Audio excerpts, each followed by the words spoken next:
Hey everyone, my name is Jared O'Leary. I'm the Director of Education and Research at Boot Up Professional Development, where I create hundreds of free resources. We're actually going to explore some of those resources today in the session that is titled Exploring Free Resources for Teaching Scratch Remotely.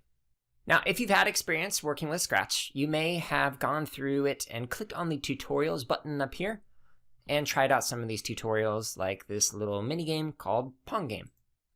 So when you click on it, it gives you a little video that tells you what you're going to create, and it shows you through some GIFs and through some text how to create some stuff. Now this is great that they've got these little mini tutorials or mini projects within Scratch. However, the stuff that I'm going to show you today allows you to dive a lot deeper into Scratch, and all of these resources can be used remotely and again are 100% free. All right, so let's talk about the plan for this short session. So first thing, we're going to explore some Scratch walkthroughs. After that, we're actually going to work on some extensions for our projects. We're going to take some time to look at over 100 debugging exercises. We're also going to talk about some different remixing resources that you can use in the classroom, virtually or in person, as well as some reverse engineering practices that you can engage in. And we're going to explore nearly 100 lesson plans that I have written. And I'm going to share with you some more free resources that are available to you. All right, so let's talk about how to actually reach all these free resources. So the first and the easiest way to do this is simply go to bit.ly/Steam Summit 2020, and it is all caps. If you type that in, that'll take you directly to the page that I'm about to take you to. If, however, you are unable to type in that bit.ly or it's not working for you, you can simply go to myname.com, jaredoleary.com. Nothing for sale there, no ads, nothing like that.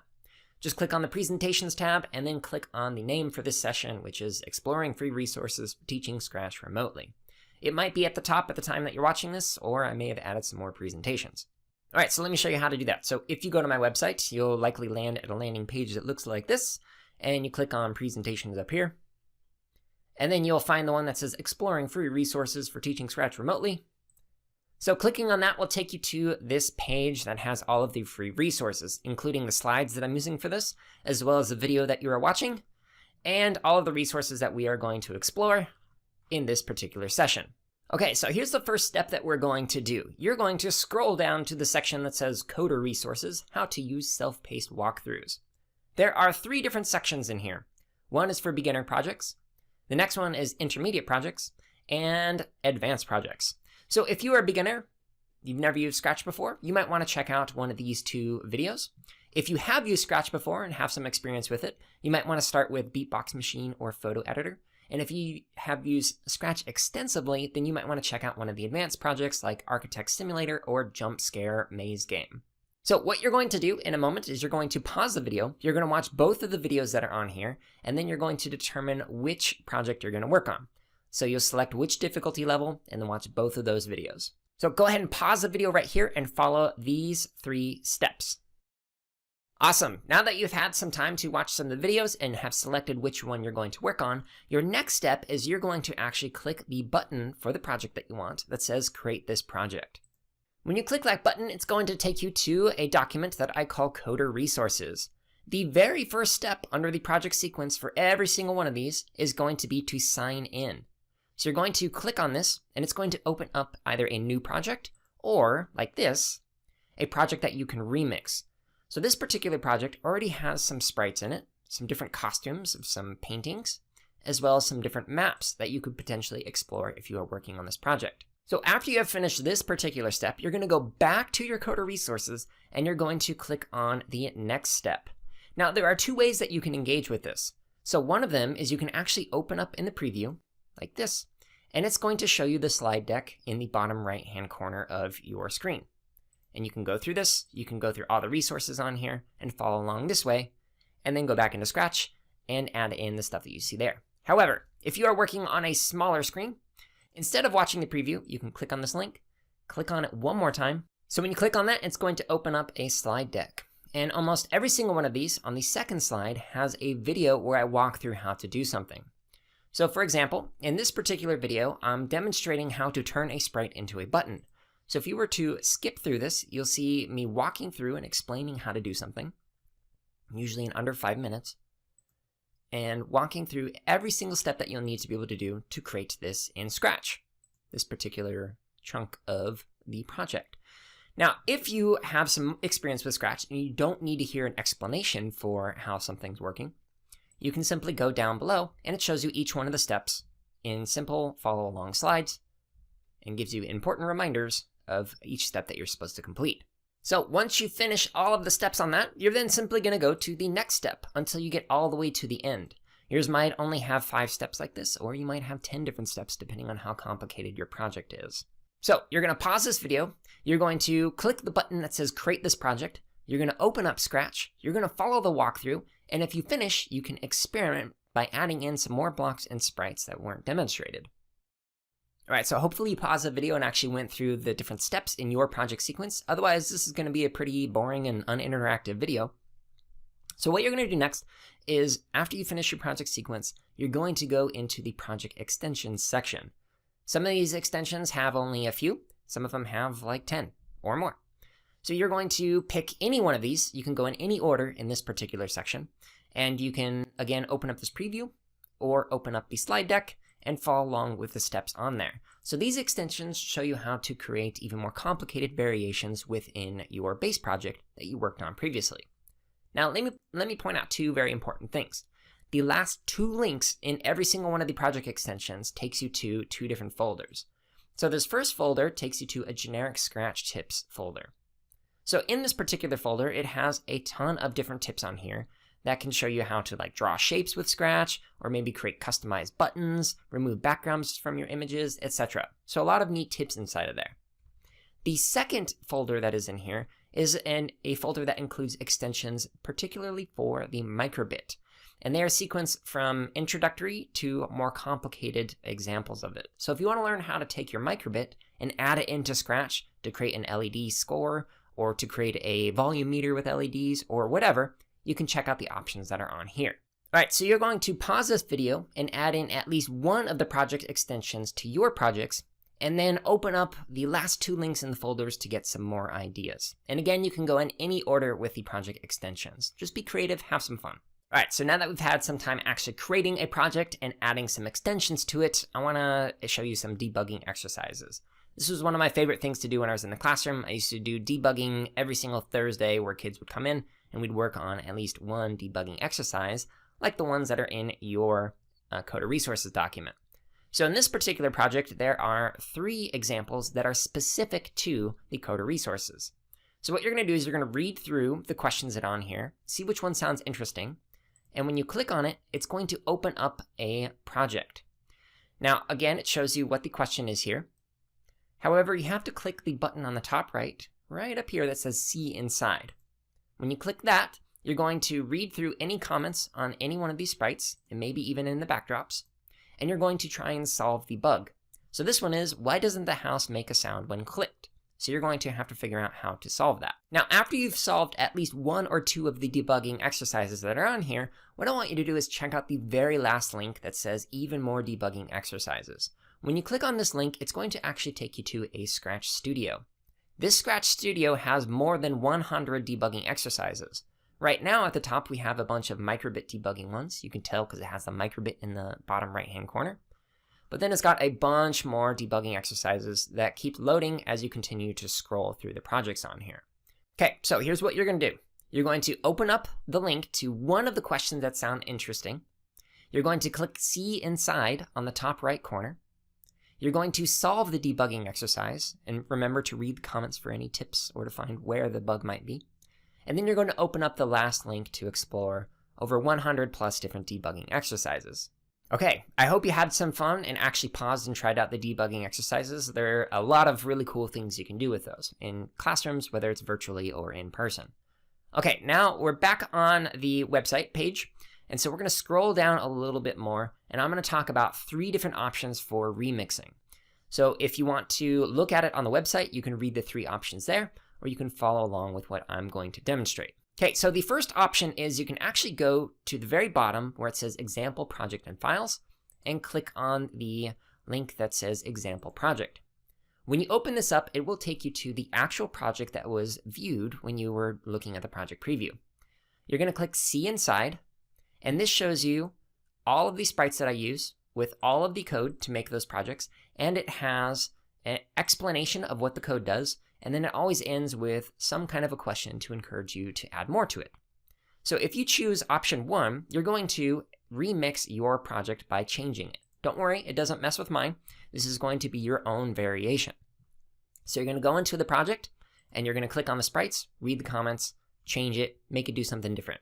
Maybe try going, what happens if I change this to a different order? Or if I maybe change this number to a bigger number? Just have fun, experiment. If you are signed in, you'll actually be able to click a remix button, and that'll make your own copy that you can save and keep for later. Okay, so let's talk about option 2. So option 2, if you click on this link on the website, it's going to open up a studio.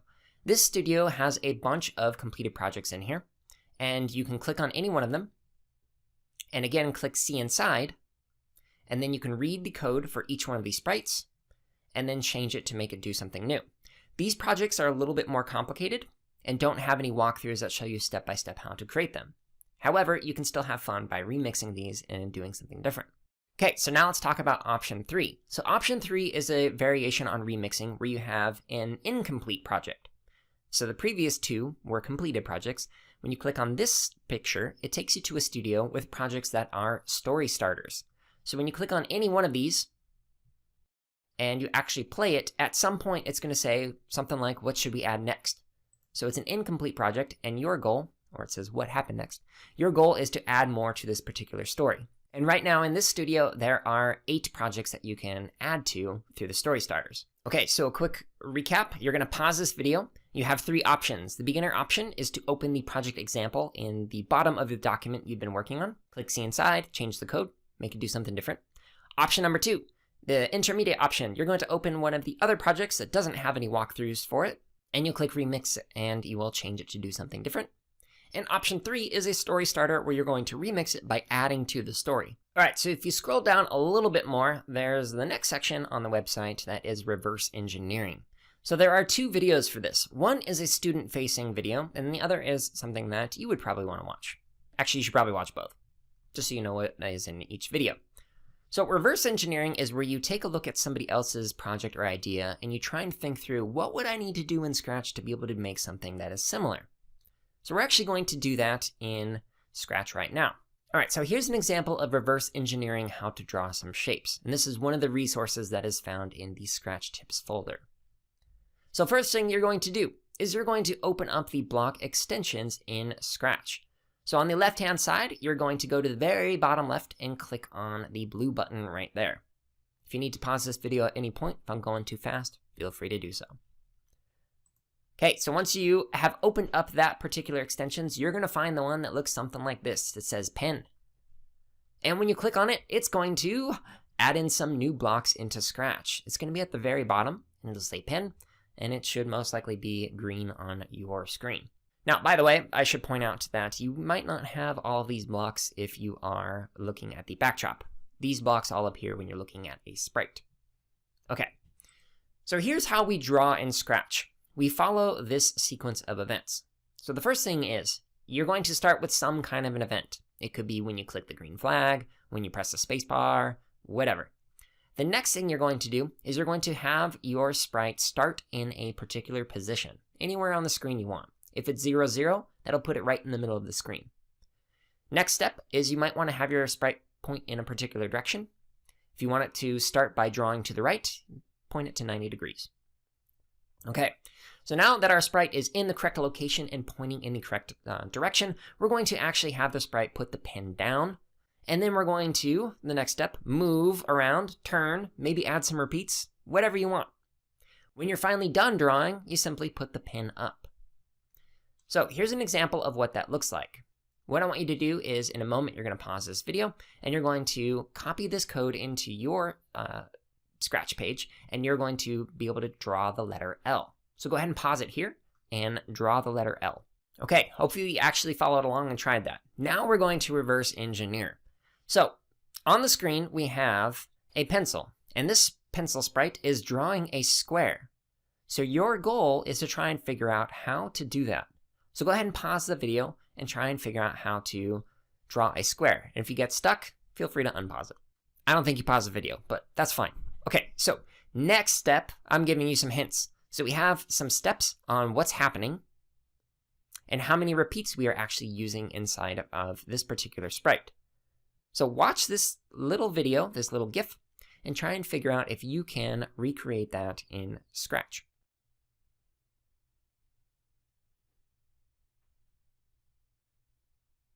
Okay, so now I'm going to show you the answer. So if you don't want to see the answer yet, make sure you pause the video. Here's the code that I used to draw that particular square in Sprite. So your code might look something similar or might be a little different. Now, if you're interested in seeing more of this, again, in the Scratch Tips folder that is in each one of the project extensions, there's a bunch more little reverse engineering things in here, like how do you draw a circle or a triangle, as well as some other pretty cool things that you can do with drawing and design using some advanced code, maybe even some variables and stuff. All right, so that process was reverse engineering how to draw a shape. However, reverse engineering is something that is a complicated process that you can do with more advanced things, like an entire project. So for example, if you were working on the Beatbox Machine project, you could actually reverse engineer that whole thing without ever looking at any of those walkthroughs that we went through at the very beginning. So make sure you watch these 2 videos to learn some more about that. Okay, so the next thing that we're going to do is we're going to actually explore some lesson plans. So this first link is going to take you to some Scratch lesson plans, and this second link is going to take you to some Scratch Junior lesson plans, which are more for like the pre-K through 2nd grade age range. When you click on one of these links, it's going to take you to the nonprofit that I work for, and these are all lesson plans that I have created for Boot Up.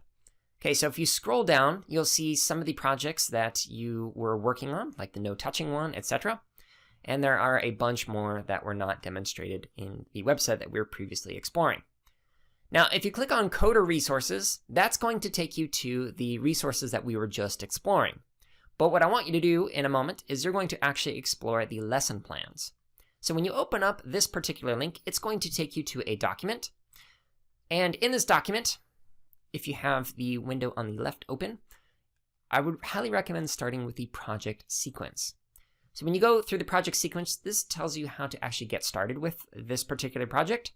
It gives you some example questions that you can ask when you are engaging this, either online or in person. It provides some suggestions on how to log in, and then it shows you each one of the steps to actually create the project that is demonstrated in the video for each one of these.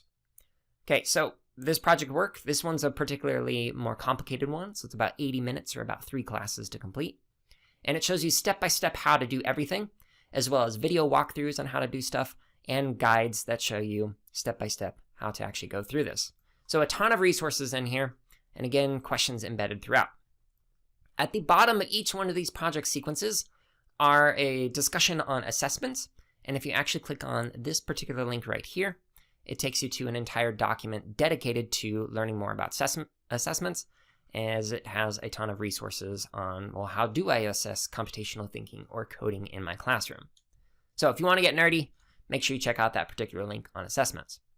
Okay, next set of resources that you can explore in the lesson plans are the extended learning section. So down here it has some project extensions, like how to add sounds and music, how to fill the bowl for this particular project, or make a good or bad sprites. This is like food falling down, and you got to catch the good food or the bad food, because you'll gain or lose some points, etc. So lots of extensions in here in this particular project. If you scroll down a little bit more, we talk about different ways to differentiate for less experienced and more experienced coders, as well as the debugging exercises. Now you'll note that in the lesson plans, the debugging exercises actually have answers in the lesson plans, but not in the coder resources. And sometimes the answers actually have multiple answers for how to solve a particular bug, as well as some of the microbit specific debugging exercises in there. If you're interested in unplugged lessons, this particular link has over 100 unplugged lessons and resources, a curated list. And then finally, the lessons end with reflection and sharing. And yes, in case you're wondering, we do point to all the objectives and standards and practices, concepts, yada yada, vocabulary. That's at the top. But that stuff honestly isn't as exciting as the project sequence and the extended learning. Okay, so I just talked a lot. So let me just summarize real quick what you're going to do. In a moment, you're going to pause this video. You're going to select either the Scratch lessons or the Scratch Junior lessons, which there's like over 50 of those at the moment. You're going to open a lesson that looks interesting. You're going to explore the resources found in the project sequence. and then you're going to explore the extended learning resources at the bottom of the lesson plan. So go ahead and pause this video and do that.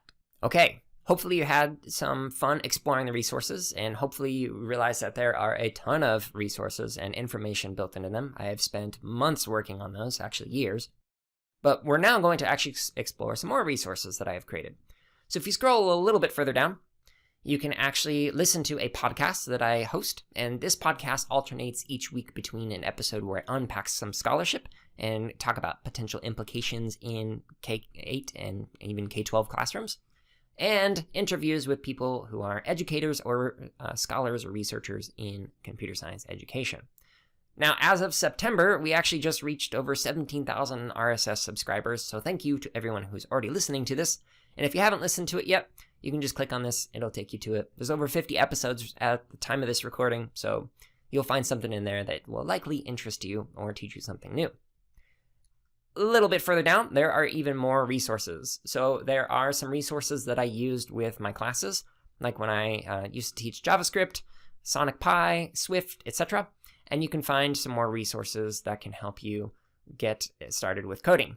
So you can explore these resources at the bottom, or you can simply go to the navigation page and look at the computer science education section, or even click on the podcast, presentations, or publications. Cool. So what I'd recommend doing is pausing this video and checking out the CSK8 podcast, exploring the resources on my website, and then consider sharing any of these resources that you find helpful with another CS educator who might be interested in them. Thank you so much for listening and watching. I hope you took the time to actually pause the video and explore all the resources on the website.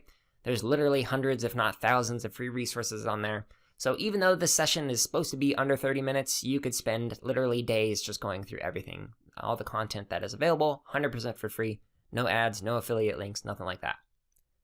So again, if you enjoyed this, please consider sharing the resources with somebody else. And thank you so much for taking this time to watch. And I hope you're all having a wonderful week and are staying safe.